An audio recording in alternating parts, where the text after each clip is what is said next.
யாத்ராகமத்தின் புஸ்தகத்தை எடுத்துக்கொள்ளுங்க. 17வது அதிகாரம் 8ஆம் வசனத்திலிருந்து 16ஆம் வசனம் வரைக்கும் நீங்க திருப்பிக் கொள்ளுங்க. இந்த இடத்துல பார்க்கலாம், நமக்கு தெரிந்த ஒரு சம்பவம். என்ன சம்பவம் அது?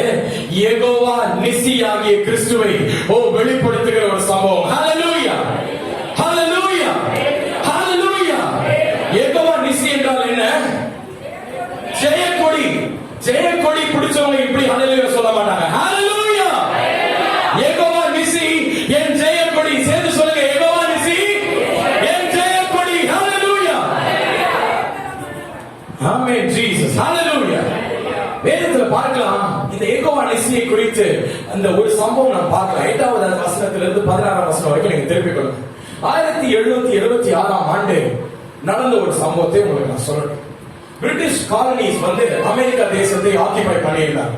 அந்த அமெரிக்க தேசத்தில் இந்த பிரிட்டிஷார்கள் ஆக்கிபை பண்ண பொழுது என்ன நடந்துச்சா, இந்த அமெரிக்க தேசத்தில் உள்ள இந்த யங் பாய்ஸ், வாலிப சகோதரர்கள் என்ன சொன்னாங்கன்னா, அவங்க இந்த பிரிட்டிஷ் ஆட்களை வெளியே அனுப்பணும்னு சொல்லிட்டு அவர்களாகவே சேர்ந்து ஒரு பெரிய ஆர்மி ஒன்று பண்ணாங்க. ஒரு பெரிய ஒரு என்ன சொல்றது, ஒரு பெரிய ஒரு ஆர்மி மாதிரி ஒன்று கிரியேட் பண்ணிட்டு இவங்க என்ன செஞ்சாங்கன்னா, இவர்களுக்கு தெரிந்த வெப்பன்ஸ் எல்லாத்தையும் கையில எடுத்துக்கொண்டு இந்த பிரிட்டிஷர்களுக்கு எதிராக போனாங்க. எதிராக போன என்ன நடந்துச்சா, ஒரு யுத்தம், முதலாவதாக ஒரு யுத்தம் ஒன்று நடந்துச்சா, அவங்க தோத்து போனாங்க. எல்லாம் அடி மதியோட வீட்டுக்கு வந்தாங்க.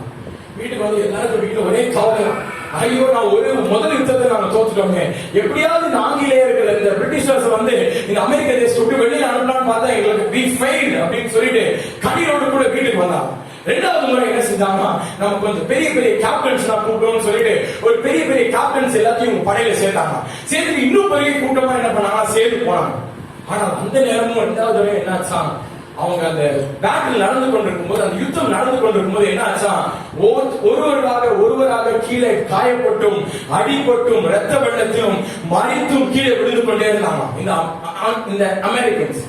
அப்ப என்ன நடந்துச்சா, எல்லாரும் சோர்ந்து விழுந்தோன்னு மீதியா இருக்கிற உயிரோடு கூட இருக்கிற கொஞ்சம் இங்கிலீஷ் பீப்புள், அதாவது இந்த அமெரிக்கர்கள் என்ன செஞ்சாங்கன்னா, சரி நம்மளும் இங்க நின்னுட்டோம்னா நம்ம உயிர் போயிடும், நம்ம என்ன செய்யலாம், let us return back, let us retreat, நம்ம திரும்ப ஓடிடலாம் நம்ம ஊருக்குன்னு சொல்லிட்டு அவங்க கிட்ட மிச்சம் இருந்த எல்லா அந்த கன்ஸ் எல்லாத்தையும் எடுத்துக்கொண்டு மிச்சம் உயிரோடு கூட இருந்த சிலரை கையில பிடித்துக் கொண்டும் தூக்கி கொண்டும் பின்பதாக ஓடலாம்னு சொல்லிட்டு கிளம்பி போனாங்க. அவங்க கிளம்பி போன அந்த நிமிடம் என்னாச்சா, ஒரு சோல்ஜர் ஒருத்தன் கீழே ரத்த வெள்ளத்துல விழுந்து கிடந்தான். அவன் கீழே ரத்த வெள்ளத்துல விழுந்து கிடந்தான். அவன் எட்டி பாக்குறானா, ஒரு சைடு பார்க்கும் பொழுது இங்க பிரிட்டிஷர்ஸ் எல்லாரும் ஜெயித்து கொண்டும் இவர்களை கொண்டு வந்து கொண்டிருக்காங்க. இன்னொரு சைடு பார்த்தா இவனுடைய தேசத்தின் ஆட்கள் என்ன செஞ்சுட்டு இருக்காங்க, பின்னாடி ஓட ஆரம்பிச்சிட்டாங்க. இத பார்த்தோன்னே இவனுக்கு ரொம்ப மனசுல ரொம்ப வருத்தம் ஆயிட்டான். என்னாச்சா, நான் இவனை ஜெயிக்கணும்னு வந்தேன், I wanted to win this Britisher, இந்த பிரிட்டிஷருக்கு அகைன்ஸ்டா நான் யுத்தம் பண்ண வந்தது அவனை நான் ஜெயிக்க வேண்டும் என்பதற்காக. ஆனால் என்ன நடந்து கொண்டிருக்கிறது, என் ஜனமாகி இந்த அமெரிக்க தேசங்கள் என்ன பண்றாங்க, அடிபட்டு கொண்டும் ரத்த வெள்ளத்தில் என்ன பண்றாங்க, பின்பதாக ஓடிக்கொண்டிருக்கிறார்களே, அவர்களுக்கு பயந்து ஓடிக்கொண்டிருக்கிறார்களே. இப்ப நான் ஏதாவது செஞ்சு I have to stop them and bring them back, what shall I do என்று பார்த்தான். சுத்தி பார்க்கும் பொழுது அவன் பக்கத்துல ஒரு அமெரிக்க கொடி ஒன்று கீழே கிடந்துச்சான். ஹல்லேலூயா. அந்த அமெரிக்க கொடியை தூக்கிட்டு என்ன செஞ்சானா, அவனுக்கு ஒரு கால் அடிபட்டு கால் ஊனமாயிருச்சான், ரத்தம் எல்லாம் வெளியில வந்துட்டு இருக்கான், எலும்பு கூட தெரிஞ்சிட்டு இருக்கான். வழியோடு கூட அந்த கொடியை எடுத்தானா, அந்த கொடியை ஒரு கரங்களில் பிடித்துக் கொண்டு அப்படியே ஓடி வந்தானா. யார் நோக்கி ஓடினானா, பிரிட்டிஷர்ஸ் நோக்கி. அமெரிக்கர்கள் தான் ஜெயிப்பாங்கன்னு சொல்லிட்டு கத்திக்கொண்டு ஓடினானா. இவன் ஓடுறத பார்த்த இவனுடைய தேசத்தின் ஆட்கள் பார்த்தாங்க, அவனுக்கு ஒரு கால் இல்ல, ரத்த வெள்ளத்தில் இருந்து கொண்டிருக்கிறான். அப்படி இருக்கும் பொழுது கூட அவன் யாரை எதிர்க்க ஓடுகிறான், பிரிட்டிஷர்களை எதிர்க்க ஓடுகிறான். நம்ம என்ன செய்வோம், we have to fight back என்று வெளியே ஓடி சென்றவர்கள் கூட திரும்ப ஓடி வந்தார்களாம். ஹல்லேலூயா. ஒருவேளை இந்த இடத்துக்கு நீங்க வந்திருக்கலாம், கால் ஊனமா, இந்த உலகத்துல நமக்கு இனிமே வேற கதியே இல்ல, இனிமே இந்த உலகத்துல நான் எதை எடுத்தாலும் எனக்கு ஃபெயிலியரா தான் முடிஞ்சிட்டு இருக்கு. I have nothing in my hands right now, my whole life is a disaster. என் வாழ்க்கை முழுவதுமாக ஒரு வேஸ்டான ஒரு வாழ்க்கையாக இருந்து கொண்டிருக்கிறது. என் கையில் எதுவுமே இல்ல, எனக்கு சுகவீனத்தின் மேல சுகவீனம், வியாதியின் மீது வியாதி, என் சரீரம் எல்லாம் ரத்த வெள்ளத்தில் நான் கடந்து கொண்டிருக்கிறேன் என்று கண்ணீரோடு வந்து கொண்டிருக்கலாம். உங்களை போன்றும் அதே ரத்த வெள்ளத்தில் தான் இங்கு நானும் நின்று கொண்டிருக்கிறேன். ஆனால் என் கையில் இருப்பதோ யெகோவா நிசி என்ற ஜெயக்கொடி. ஹல்லேலூயா. அந்த ஜெயக்கொடி எடுத்துக்கொண்டுதான் இன்றைக்கு உங்கள் முன்பதாக நான் வீசி காண்பிக்க போகிறேன். ஏனென்றால் அந்த ஜெயக்கொடியை நீங்கள் பிடித்துக் கொண்டீர்கள் என்றால் இந்த உலகத்தை ஜெயிக்கலாம். அந்த வருடத்தின் எண்டுல Britishers and the English people இந்த அமெரிக்கன்ஸ் வெளியில துரத்தினார்களாம். ஹalleluya. அந்த புத்தகத்தை நான் வாசித்தேன். அவங்க ஜெயிச்சது எதனாலயா? not because of their great weapons. அவங்க வச்சிருந்த பெரிய பெரிய கன்ஸ்னால இல்ல, பெரிய பெரிய வெப்பன்ஸ்னால இல்ல, அவங்க மனசுல வந்த ஒரு கான்பிடன்ஸ். என்ன கான்பிடன்ஸ் தெரியுமா? இந்த கால் ஊனமான அந்த ஒருவன் அவன் எடுத்து காட்டிய அந்த கொடியினால். ஹalleluya. அந்த கொடியை நீங்க பிடிச்சிட்டீங்கன்னா இந்த உலகத்துல உங்களுக்கு முன்பதாக நிற்காரே கிடையாது. ஹalleluya. அந்த கொடி தான் என்ன கொடி தெரியுமா? யெகோவா நிசி என்ற ஜெய கொடி. ஹalleluya. இன்னைக்கு எத்தனை பேர் அந்த கொடி என்கிட்ட வாங்க போறீங்க? ஓ, எத்தனை பேர் வாங்க போறீங்க? இன்னைக்கு ஆண்டவர் உங்ககிட்ட சொல்றாரு, இந்த யெகோவா நிசி என்ற ஜெய கொடி நீ எடுத்துட்டு போனா உன் லைஃப் இதுவரைக்கும் ஒருவேளை it might be a failure. உன் லைஃப் இதுவரைக்கும் ஒரு ஃபெயிலியராக இருந்து கொண்டிருக்கலாம். இந்த ஜெய கொடியை நீ வீட்டுக்கு கொண்டு சென்றாய் என்றால் இன்றைக்கும் இயேசுவானவராகிய ஓ the Jehovah Nissi, when you take him along with you to your house, உங்கள் வீட்டுக்கு உன்னோடு கூட நீ அழைத்து செல்லும் பொழுது உன் வாழ்க்கையை அவர் தலைகீழாக மாற்ற வல்லவராக இருக்கிறார். ஹalleluya. யெகோவா நிசி யாரு? ஜெய கொடி. இதை குறித்து நீங்க எபிரேய வேதத்தில் வாசித்து பார்க்கும் பொழுது யெகோவா நிசி என்றால் போடப்படல, அடோனாய் நிசி என்று போடப்பட்டிருக்கிறது. இந்த அடோனாய் நிசிக்கு என்ன அர்த்தமா? the Lord my miracle. ஹalleluya. இதுல என்ன நான் பார்த்தோம்? ஜெய கொடி, ஆனால் எபிரேய வேதாகமத்துல அற்புதம். ஹalleluya. the Lord my miracle. அந்த இடத்துல பார்க்கலாம், the Lord is my miracle இல்ல, இல்ல the Lord was my miracle இல்ல, இல்ல the Lord will be my miracle இல்ல, பட் அங்க என்ன போட்டிருக்குது? the Lord my miracle. அந்த இடத்துல பாத்தீங்கன்னா ஆங்கிலத்துல நீங்க எடுத்து பாத்தீங்கன்னா tense என்று இருக்கும். it is not a past tense, not a present tense, not a future tense. நீங்க எப்பொழுது வாசித்து பார்த்தாலும் சரி, என் தேவனாகிய கர்த்தர் உங்களுக்கு அற்புதமாக இருக்கிறார். ஹalleluya. அவர் உங்களுக்கு அற்புதமாக இருக்கிறார். the Lord my miracle. அவர் வந்து நேரா சொல்லல the Lord is a miracle for Joshua சொல்லல, the Lord is a miracle for Moses சொல்லல, the Lord my miracle. இன்னைக்கு உங்க பேர் நீங்க முன்னாடி போடுறீங்கன்னா யாருக்கு அற்புதமாக இருக்கிறார்? உங்களுக்கு அற்புதமாக இருக்கிறார். ஹalleluya. இன்னைக்கு இங்க இருக்க சின்ன பிள்ளைங்க கூட சொல்லலாம், ஆண்டவர் யாருடைய miracle? என்னுடைய miracle. ஹalleluya. இங்க இருக்க பெரியவங்க சொல்லலாம், Lord யாருடைய miracle? என்னுடைய miracle. Who is Jehovah Nissi? He is each and every one of yours miracle. Hallelujah. உங்கள் அனைவரின் அற்புதமாக அவர் இருக்கிறார். இந்த அற்புதமான கிறிஸ்துவை குறித்து தான் இந்த இடத்துல உங்களுக்கு நான் காண்பிக்க போகிறேன். ஹalleluya. வசனத்தை நீங்க திருப்பிக் கொள்ளுங்க. 17வது அதிகாரம் 8 இருந்து 14 வரைக்கும் நீங்க திருப்பிக் கொண்டீங்கன்னா அங்க ஒரு சம்பவத்தை நம்ம பார்க்கலாம். அந்த சம்பவம் எப்படிப்பட்ட ஒரு சம்பவம்? இஸ்ரவேல் ஜனங்கள் என்ன செய்றாங்க? They are going to against conflict with the Amalekites. அமலேக்கியர்களுக்கு எதிராக ஒரு யுத்தம் நடக்குது. எந்த இடத்துல நடக்குது?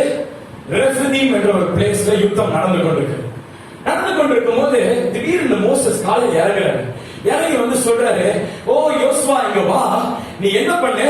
12வது வசனம் என்று நினைக்கிறேன், எடுத்து வாசிங்க.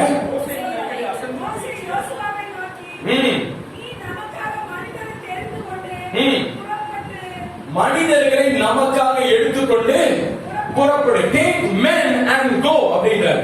பட் நீங்க ஹீப்ரு பைபிள்ல வாசிச்சு பாத்தீங்கன்னா take strong men and go என்று பார்க்கலாம். ஹalleluya. நமக்காக யாரை கொண்டு போவான்? பலவான்களை கொண்டு போ. இந்த பலவான்களை குறித்து மாமா கற்றுக்கொண்டிருக்காங்க. இந்த பலவான்கள்னா யாருன்னா, not six pack or having big muscles, or six pack வச்சு நல்ல பெரிய பெரிய muscles வச்சு உடம்புல கட் வச்சு ஓ நல்ல திடகாத்திரமா இருக்கிற மனிதர்கள் அல்ல, ஆவியினால் நிரப்பப்பட்டிருக்கிற மனிதர்கள். ஹalleluya. ஆவியினால் நிரப்பினவர்களாக ஓ தங்கள் இதயத்தை கர்த்தரிடம் கொடுத்து தங்கள் ஆவி ஆத்மா சரீரம் முழுவதும் ஆவியினால் நிரப்பப்பட்ட ஓ அந்த திடகாத்திரமான பைவான்கள் கூட்டிட்டு எங்க போ? அமலேக்கியருக்கு விரோதமாக நீ எழுப்பி போ. ஹalleluya. போனாங்க. போனோன்னு என்ன நடக்குது? திடீர்னு வெற்றி வருது, திடீர்னு தோல்வி வருது, திடீர்னு ஜெயம் வருது, திடீர்னு தோத்துறாங்க, திடீர்னு ஜெயிக்கிறாங்க, திடீர்னு தோக்குறாங்க. பிரதர், நான் டெய்லி இந்த இடத்துக்கு வரேன் பிரதர், மாசந்தோறும் வரேன் பிரதர், மாசந்தோறும் அபிஷேகத்துல நிரப்புறேன் பிரதர், நல்லா அபிஷேகத்துல நிரப்பி நான் வீட்டுக்கு போறேன். வீட்டுக்கு போனோம், என் பிரச்சனை எல்லாம் என் முன்னாடி வந்து நிக்குது. நின்னோன்னு ஒரு பிரச்சனை நான் ஜெயிச்சிடறேன், இன்னொரு பிரச்சனையில தோத்துறேன், இன்னொரு பிரச்சனையில ஜெயிச்சிடுறேன், இன்னொரு பிரச்சனையில தோத்துறேன். என் லைஃப் வந்து இந்த பிரச்சனை நான் ஜெயிச்சுவேன் கண்டிப்பா அப்படின்னு என் லைஃப்ல என்னால சொல்ல முடியல. நான் எப்போ என் லைஃப் எடுத்தாலும் it is just sudden increase, sudden decrease, சடனா ஜெயிக்கிறேன், sudden victory and sudden failure. இந்த மாதிரி தான் நீங்க வந்திருக்கீங்க. இது கண்டிப்பா ஆண்டவர் எனக்கு ஜெயம் கொடுத்துருவார் நினைச்சேன். நல்ல ஜோம் பண்ணி போன பிரதர், எனக்கு சகோதரர் போன் அடிப்பான், அண்ணன் இந்த இடத்துல நான் கரெக்டா ஜோம் பண்ணி போனேன், நல்ல ஜோம் பண்ணி போனேன், அன்னி பாசை கிளம்பி ஜோம் பண்ணி போனேன், 1 மணி நேரம் ஜோம் பண்ணி போனேன். அந்த இடத்துல ஆண்டவர் அசைச்சுவாருன்னு யோசிச்சேன். ஆனா என்ன இடத்துல ஆண்டவர் அசைக்கவே இல்லை. நான் ஃபெயிலியர் என்கவுண்டர் பண்ணேன். நான் என்ன பண்ணேன், தோற்று போன அந்த இடத்துல. ஏன் லைஃப்ல வந்து அபிஷேகத்தில் நிரம்பி இருந்தாலும், நான் ஒரு ஸ்ட்ராங் மேனா இருந்தாலும், நான் ஒரு திடகாத்திரமான மனிதனாக இருந்தாலும், நான் ஒரு பலவானாக பயில்வானாக இருந்தாலும், ஆவிக்குரிய விதத்துல ஆவிக்குரிய மனிதன் புஷ்டியாகவும் பயில்வானாக இருந்தாலும், நான் எடுக்கிற எல்லா காரியத்திலும் சிலதில் ஜெயிக்கிறேன், ஆனால் சிலதில் தோக்கிறேனே ஏன் என்று நீங்கள் கேள்வியோடு வந்திருக்கலாம். இந்த இடத்துல உங்ககிட்ட நான் சொல்றேன், பலவான்கள் இஸ்ரவேல் தேசத்திலிருந்து புறப்பட்டு போனார்கள். திடீர்னு ஜெயிச்சாங்க, திடீர்னு தோத்தாங்க. You are not alone, my dear sister. நீங்க தனியாளாக இல்ல. உங்களுக்கு முன்பதாக யார் ஒருத்தர் தோத்துட்டாங்க? இஸ்ரவேல் ஜனங்கள் தோற்று போனார்கள். பலவான்கள் தோற்று போனார்கள், பலவான்கள் ஜெயித்தார்கள், பலவான்கள் தோற்றார்கள். ஆனால் வேதத்தில் பார்க்கலாம், உங்களுக்கு நிரந்தர வெற்றி வேண்டும் என்றால் அந்த நேரத்தில் அவங்க எதிர்பார்த்தாங்க, இந்த அமலேக்கியர்களை முழுவதுமாக நான் முறியடிக்க வேண்டும், அதற்கு நான் என்ன செய்யணும், நிரந்தர வெற்றி ஒன்று வேணும்.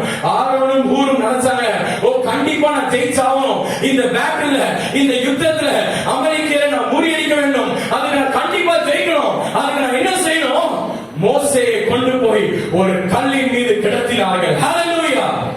12வது வசனத்திலிருந்து வாசிங்க. மோசேயின் கைகள் அசைந்து போயிற்று. அப்பொழுது அவர்கள் ஒரு கல்லை கொண்டு வந்து அவன் கீழே வைத்தார்கள். அதின் மேல் உட்கார்ந்தான். என்ன பண்ணாங்க? They kept the stone and he made Moses to sit on it. Hallelujah. மோசே அங்க மேல உட்கார வச்சிட்டு இவங்க என்ன பண்ணாங்க? ஆரோனும் ஊரும் ஒருவன் ஒரு பக்கத்திலும் கைகளை தாங்கினார்கள். நீங்க எப்படி வேதாகமத்தில் வாசிச்சு பாத்தீங்கன்னா, கையை தாங்கினாங்க.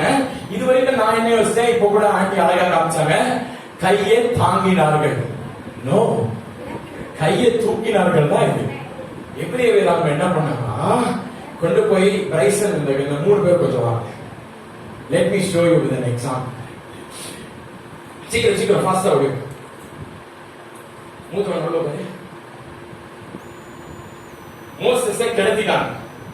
மோசேஸை கிடத்திட்டு என்ன பண்ணாங்க, ஒரு பக்கம் ஆரோன் ஒரு பக்கம் ஊர் நின்று கொண்டு இந்த கைய இப்படி தூக்கி நேரம் வைக்கல, நீ உட்கார், நிக்க உட்கார், இப்படி தூக்கி இப்படி பிடிச்சாங்க,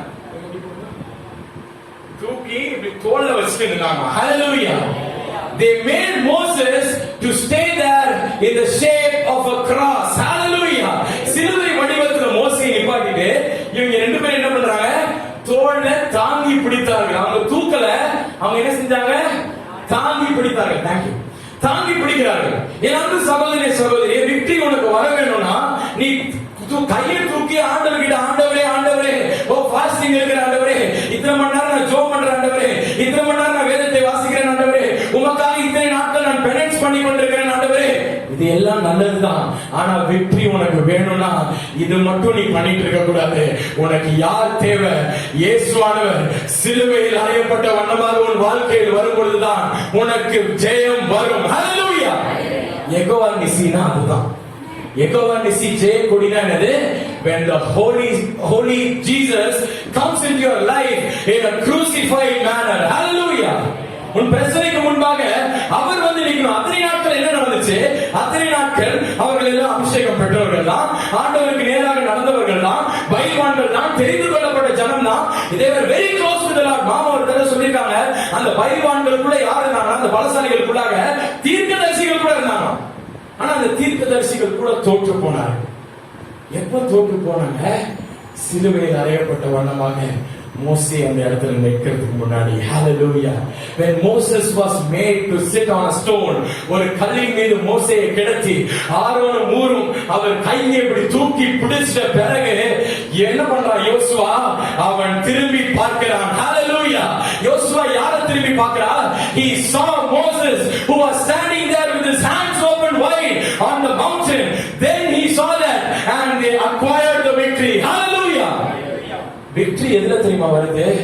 வெற்றி தீர்க்கதரிசியா இருந்தாலும் கூட சரி, நீ ஆண்டவர் கூட சஞ்சரித்தாலும் சரி, ஜெயம் வர வேண்டும் என்றால் உன் வாழ்க்கைக்குள்ளாக சிலுவையில் அறையப்பட்ட வண்ணமாக ஒரு ரத்தம் சொட்ட சொட்ட உன் பிரச்சனைக்கு நேராக அவர் கடந்து வரும் பொழுது அவரோடு கூட என்ன தெரியுமா வரும்? அவரோடு கூட ஜெயத்தை இழுத்து கொண்டு வருவார். ஹalleluya. ஓ பிரதர், என் லைஃப்ல விக்டரி இல்ல பிரதர். என் லைஃப்ல எவ்வளவு ஜெபம் பண்ணிட்டேன் பிரதர், எவ்வளவு நாள் வாஞ்சித்து கண்ணீர் வடித்து சில காரியங்களுக்காக நான் ஜெபித்து விட்டேன் brother, but still I don't have any reply for that என்று கண்ணீரோடு நீ வந்து கொண்டிருந்தா, today I'm going to tell you a secret. இன்றைக்கு ஒரு ரகசியத்தை நான் உனக்கு சொல்ல போறேன். என்ன தெரியுமா? Invite the crucified Jesus into your life. இதே இடத்துக்கு சிலுவையில் அறையப்பட்ட வண்ணமாய் நின்று கொண்டிருக்கிற என் இயேசுவின் வாழ்க்கைக்குள்ளாக நீ வரவேற்றுக் கொள். அவர் உன் பிரச்சனைக்கு நேராக வரும் பொழுது உன் வாழ்க்கையை தலைகீழாக மாற்ற வல்லவராக இருக்கிறார். ஹalleluya. என்ன தெரியுமா நடந்துச்சு? ஸ்டீஃபன் ஜெஃப்ரிஸ் என்ற ஒரு தேவனுடைய பக்தனை குறித்து நான் அறிவேன். உங்ககிட்ட கூட நிறைய டைம் நான் சொல்லியிருக்கேன். அவரை குறித்து பார்க்கும் பொழுது அவர் என்ன செய்வாரா? ஜெபம் பண்ணிக்கொண்டே இருப்பார், அபிஷேகத்தை நல்கிட்டே இருப்பார், ஆண்டவர் கூட சஞ்சரித்துக் கொண்டே இருப்பார். பல மணி நேரங்கள் ஜெபம் பண்ணி சாப்பிடாம கொள்ளாம ஜெபம் பண்ணி படுத்துவார். அவர் பிரேயர் ஸ்லீப்பிங் இதான் அவர் லைஃப். அவர் மேடைக்கு ஏறி சென்றால் அவர் பிரீச் கூட பண்ண தேவையில்லை. மேலே ஏறி நின்னோடனே அற்புதம் நடந்துகிட்டே இருக்கும். ஒரு விஷயம் என்ன செஞ்சாங்க, அவர்கிட்ட ஒருத்தர் போய் கேட்டாங்க, பிரதர் நீங்க ஜெபம் தான் பண்றீங்க, உண்மைதான், ஜெபம் பண்றீங்க, ஃபாஸ்டிங் இருக்கீங்க, எல்லாம் உண்மைதான், நானும் அந்த மாதிரி ட்ரை பண்றேன் பிரதர், பட் என் லைஃப்ல எங்க மீட்டிங்ஸ்ல அவ்வளவு அற்புதம் நடக்கலையே, ஏன் அப்படின்னு கேட்டாங்க. சொன்னா, do you pray அப்படின்னா, ஜெபம் பண்ணுறியா? நான் ஜெபம் பண்ணுவேன். do you fast அப்படின்னா, உபவாசம் இருக்கியா? yes I fast, நானும் ஃபாஸ்டிங் இருப்பேன். அப்ப என்ன நீ இந்த பைபிள் வாசியா? பைபிள் வாசிச்சேன். ஆண்டவரோட சந்தனிச்சியா? முகமுகமா கூட பேசுற அனுபவம் எனக்கு இருக்கு பிரதர். அப்படியே வாழ்க்கையில நடக்கல. முகமுகமான நீ பேசுறனா உனக்கு ஒரு முக்கியமான ஒரு விஷயம் தெரிஞ்சிருக்கணும் வேண்டாம். என்ன brother? do you have the crucified Jesus with you? உன்னோட கூட யார் இருக்காங்களா? சிலுவையில் அறையப்பட்ட இயேசு கிறிஸ்து உன்னோட இருக்காரா? என்ன சொன்னாரா? அவர் அப்பப்போ வந்துட்டு போறது கிடையாது, எப்பவுமே கூட இருக்கணும். ஹalleluya. அவர் எப்பவுமே கூட இருந்தா நீ பிரசங்கம் பண்ண தேவையில்லை, நீ ஆண்டவருக்காக நீ எழும்பி நின்று நீ உபவாசம் இருக்கணும், இதெல்லாம் கூட அவசியம் இல்ல. But when you have the Lord with you, all these things shall be added unto you. Hallelujah. இது எல்லாம் என்ன பண்ணப்படுது? உன்னோட கூட சேர்ந்து ஆண்டவர் கொடுத்துருவாங்க. ஹalleluya. அவருடைய வாழ்க்கையில பார்க்கலாம், அவருடைய ஒரு நிகழ்ச்சி அவர் வாழ்க்கையில இருக்கிறது, அவரை வெளியில கொண்டு வந்த ஒரு நிகழ்ச்சி. அந்த நிகழ்ச்சி தான் அவர் இப்படிப்பட்ட ஒரு தேவ ஊழியர் வெளியில காண்பித்த ஒரு நிகழ்ச்சி. அந்த நிகழ்ச்சி தான் ஒரு விஷயம் என்ன செஞ்சாரா? ஸ்டேஜ்ல ஏறி பிரசங்கம் பண்ணணும்னு சொல்லிட்டு நல்லா ப்ரிப்பேர் பண்ணிட்டு வந்தாரா. So he started preaching. Breach பண்ண ஆரம்பிச்ச என்ன நடந்துச்சான்? ஜனங்கள் எல்லாரும் ஒரு புறமாக ஸ்டேஜில் ஒரு புறமாக திரும்பி அழுதுகிட்டே இருந்தாங்க. இவருக்கு ஒண்ணு கோவம் வந்துருச்சான். எவ்வளவு பிப்ளிக்கல் ரெஃபரன்ஸ் நான் கொடுத்துட்டு இருக்கேன், எந்த அளவுக்கு நான் பண்ணிட்டு இருக்கேன், போது நிறுத்திடலாம்னு சொல்லிட்டு அழுற மாதிரி இந்த எல்லாரும் ஜனங்கள் அழுதுட்டு இருக்காங்களே, வாட் இஸ் ஹேப்பனிங் அப்படின்னு மேடையில இருந்து இறங்கி நேர வந்து சைட்ல வந்து பார்த்தாராம். ஆனா அந்த இடத்துல சைட்ல ஒரு வெள்ளை திரை ஒன்று வைக்கப்பட்டிருந்த மாதிரி இருந்துச்சான். அந்த வெள்ளை திரையின் மேலாக சிலுவையில் அறையப்பட்ட வண்ணமாய் இயேசு கிறிஸ்து அங்க காட்சி கொடுத்து கொண்டிருந்தாராம். ஹalleluya. 2 செகண்ட் அந்த காட்சி வந்துச்சான். அதுக்கப்புறம் அந்த ஃபேஸ் அப்படியே மாறிச்சான். வெட்டப்பட்ட ஆட்டுக்குட்டியானவரின் முகம் அங்க தெரிந்ததாம். ஹalleluya. ஜனங்கள் எல்லாம் இவர் பிரீச் பண்ணத பார்த்து அழலையா, இவர் பிரீச் பண்ணத பார்த்து they were convicted, but they saw the crucified Jesus and everybody were saved. Hallelujah. எல்லாரும் ரட்சிக்கப்பட்டார்கள். அங்க இருந்த பிணியாளிகள் எல்லாம் சுகமானார்கள். அங்க இருந்த எல்லா வியாதியஸ்தரும் அந்த வியாதி படுக்கை எடுத்துக்கொண்டு வெளியே ஓடினார்களாம். Hallelujah. There was no great preaching, there was no great prayer. All he did was he focused everybody's eyes on the crucified Jesus. Hallelujah. என் லைஃப்ல அற்புதம் நடக்கல, என் லைஃப்ல அற்புதம் கூட இருப்பவில்லை, எங்களோடு கூட இருக்கிற the crucified master lifted everybody alive என்று சொல்றாங்க. Hallelujah. வாசி பார்த்தேன், அவங்க சொல்றாங்க என்ன பண்ணுவாங்களா, நல்ல ஜெபம் பண்ணுவாங்க, நல்ல வேதம் வாசிப்பாங்க, நல்ல ஆண்டவரோட சஞ்சரிப்பாங்க, நல்ல ஃபாஸ்டிங் இருப்பாங்க. ஒவ்வொரு நாள் இரவும், ஓ ஆண்டவரே உம்மை சிலுவையில் அறையப்பட்ட வண்ணமாக நான் காண வேண்டும் Lord. Hallelujah. I have to see you crucified. I have to touch the wounds. ஆண்டவரே உம்முடைய காயங்களை நான் தொட்டு பார்க்கணும். ஆண்டவரே உம்முடைய காயங்களின் ரகசியங்களை நான் தெரிஞ்சுக்கணும். ஆண்டவரே இந்த பிரச்சனைக்கு நேராக சிலுவையில் அறையப்பட்ட உம்மை நான் நிறுத்துகிறேன். இந்த பிரச்சனைக்கு நேராக, இந்த ப்ராப்ளம்க்கு நேராக, Lord, I am fixing you, the one who is crucified, and they will direct everything to the crucified Jesus. Hallelujah. எல்லாத்தையும் அங்க அனுப்பணும். என்ன ஆயிடுச்சு? யெகோவா நிசி என்ன பண்றாரு?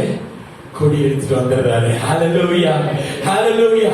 யெகோவா நிசி என்ன செய்றாரு? அவர் கொடி எடுத்து கொண்டு வந்து விடுகிறார். என் அன்பு சகோதரனே, சகோதரியே, இதோ இந்த இடத்துல நீங்க நின்று கொண்டிருக்கலாம். ஓ பிரதர், ஒரு மிராக்கிள் ஒன்று வேணும் பிரதர். இந்த பிரச்சனை ரொம்ப நாளா நான் டார்மெண்ட் பண்ணிட்டு இருக்கு.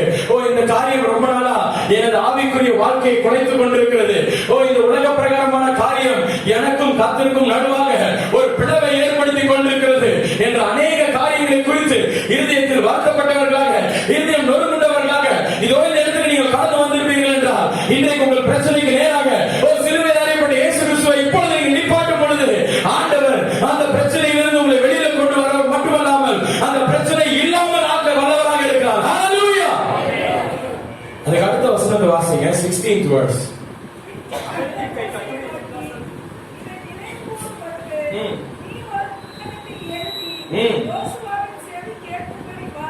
ஆ 14th verse என்ன சொல்றாங்க? இது நீ கேட்டுக்கோ, யோசுவாக்கு சொல்லணும், அவன் இது கேட்டுட்டே இருக்கணும். அதனால என்ன பண்ண, புஸ்தகத்துல எழுதி வை. எல்லாரும் என்னத்தையும் பண்ண போறீங்க? உங்க புஸ்தகத்துல எழுத போறீங்க. என்ன எழுத போறீங்க? The Lord is my miracle. Hallelujah. You're going to write. ஓ எழுதி வைக்க போறீங்க. நீங்க எங்க போனாலும் சரி, என்ன விதமான ப்ராப்ளம்ல when you are being faced, oh write it down. Oh Adonai Nissi, oh Yehovah Nissi, oh N Jayakodi, he is my miracle. He is going to be my miracle. Oh he was my miracle. He is my miracle. He will always be my miracle. இது எல்லாத்தையும் நீங்க எழுதி வைக்கும் பொழுது என்ன சொல்றாரு? யோசுவா பாப்பா, யோசுவா எல்லாத்தையும் பார்த்திருக்கான், உண்மைதான். ஆனா பிரச்சனை வரும்போது யோசுவா என்ன பண்ணுவான்? மறந்துடுவான். ஹalleluya. இது எல்லாம் நமக்கு தெரியும், பல வருஷமா நமக்கு தெரியும், பல வருஷமா இது எல்லாமே நம்ம கற்றுக்கொண்டுதான் வந்திருக்கோம். ஆனா பிரச்சனையை பார்த்தோம் என்ன பண்ணிடுறோம்? மறந்து விடுகிறோம். யோசுவாவும் அதே போன்ற ஒருவர் தான். அவர் என்ன பண்ணாரு? கண்ணு முன்னாடி பார்த்தாரு. கண்ணு முன்னாடி யாரை பார்த்தாரு? மோசே கரங்களை தூக்கி இருக்கிறதையும், ஓ கர்த்தர் இவருக்காக யுத்தம் பண்ணினதையும், அமலேக்கியரை முறியடித்ததையும் யோசுவா கண்ணதில பார்த்தவர் தான். ஆனா அடுத்த பிரச்சனை வந்தோன்னு என்ன பண்ணிடுவாரு? யோசுவா மறந்துடுவார். நீங்க நினைக்கலாம், இது எப்படி யோசுவா ஜெயிச்சாரு? அவனை யோசிச்சேன், வாட் இஸ் இட் லவ்? இது எப்படி ஆண்டவரே? என்ன அசால்ட்டான விஷயமா? சும்மா எல்லாத்துக்கும் ஜெபம் பண்ணும்போது ஆண்டவரே சிலுவையில் அறையப்பட்ட இயேசுவோட பிரச்சனை முன்னாடி வாருங்கன்னு சொன்னோன்னே ஆண்டவர் அப்படியே அந்த பிரச்சனையை எடுத்து போடுவார். How is it possible Lord அப்படின்னு கேட்டேன். அப்ப ஆண்டவர் ஒரு காரியத்தை சொன்னாரு. யோசுவா எப்படி சண்டை போட்டாரா? 13ஆம் வசனத்தை நீங்க திருப்பி கொடுங்க.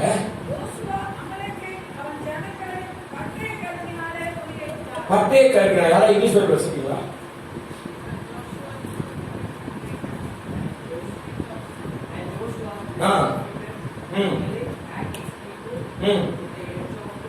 With the edge of the sword. ஆங்கிலத்தில் நீங்க பார்க்கலாம், ஏதோ ஒரு பட்டயம் என்று போடப்பட்டிருக்கல, ஒரு பட்டயத்தை கொண்டு. Hallelujah. With the edge of the sword, not any sword, not a sword, but what is there written? In the edge of the sword. அந்த இடத்துல ஒரு definite article ஒன்று போடப்பட்டிருக்கிறது. Hallelujah. நண்பு சகோதரனே, இயேசுவானவரை, சிலுவையில் அறையப்பட்ட இயேசுவானவரை உங்கள் வாழ்க்கைக்கு முன்பதாகவும், உங்க பிரச்சனைக்கு முன்பதாகவும், உங்களுடைய எல்லா பாடுகளுக்கு முன்பாக நிப்பாட்டிங்கன்னா வானத்திலிருந்து உங்களுக்கு பட்டயம் இறங்கி வரும். Hallelujah. The sword என்ன தெரியுமா? டெஃபினட் ஆர்டிகல் போடப்பட்டிருக்கிறது. உலக தோற்றத்திற்கு முன்பதாகவே யோசுவாக்கு என்று ஒரு ஸ்வோர்ட் ஆயத்தம் பண்ணப்பட்டது. Hallelujah. இவர் என்ன செஞ்சாரு? அந்த ஸ்வோர்ட ஆண்டவர் எடுத்து வந்து யாருக்கு தெரியுமா கொடுத்தாரு? ஜோஷுவா கிட்ட கொடுத்தாரு. இதை எடுத்து போய் சண்டை போடு. Hallelujah. ஒவ்வொரு நாளும் ஒவ்வொரு விதமாக, விசேஷ விதமாக ஆண்டவர் உங்களை வழிநடத்தி கொண்டு போவார். Hallelujah. நேத்து வழி நடத்துற மாதிரி இன்னைக்கு இருக்காது. இன்னைக்கு உங்க பிரச்சனைக்கு முன்பதாக ஆண்டவரை கொண்டு போய் நிப்பாட்டுங்க, ஒரு விசேஷித்த விதத்துல வழி நடத்துவாரு. நாளைக்கு கொண்டு போய் நிப்பாட்டுங்க, வேற ஒரு வழியில நடத்துவாரு. ஆண்டவர் பரலோகம் முழுவதும் ஆயத்தப்படுகிற அநேக காரியங்களை நமக்கு என்று திறந்து வைத்திருக்கிறார். எதற்காக தெரியுமா? இன்றைக்கு நீங்களும் நானும் ஆவியில் நிரம்பினவர்களாக அதை போய் சுதந்திரித்துக் கொண்டு நம்ம பிரச்சனைகளுக்கு நேராக அதை கொண்டு வரும் பொழுது, ஓ கர்த்தர் நம் கரங்களின் மூலம், ஓ பலத்த